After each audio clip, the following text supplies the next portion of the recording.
ভিজা জিরাটা পুতলিটা খুলে এক মুষ্টি হাতে নিয়ে যে মুহূর্তে বদনে দিয়েছে, দেওয়া মাত্র ভগবান চিৎকার করে উঠলে বললেন, সুদামারে, এত সুস্বাদু খাবার আমি কখনোই খাই। বন্ধুরে, তোর ওই নয়ন জলে ভিজা জিরা স্মৃতি করে রাখলাম।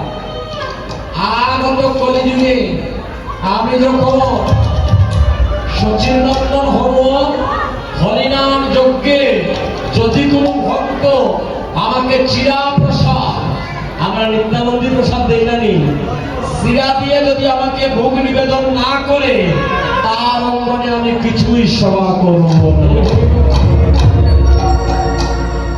তাই তো চিরা দিয়া প্রসাদ সেবা দিতে হয়, নিবেদন করতে হয়।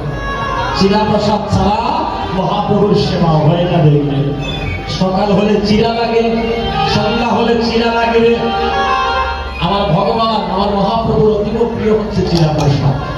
হ্যাঁ, এক মুষ্টি চিরাকে আনন্দে আত্মহারা, যে মুহূর্তে আরেক মুষ্টি চিরা খেতে যাবে, সত্যভামা হাতে বেরোচ্ছে, থামুন প্রভু,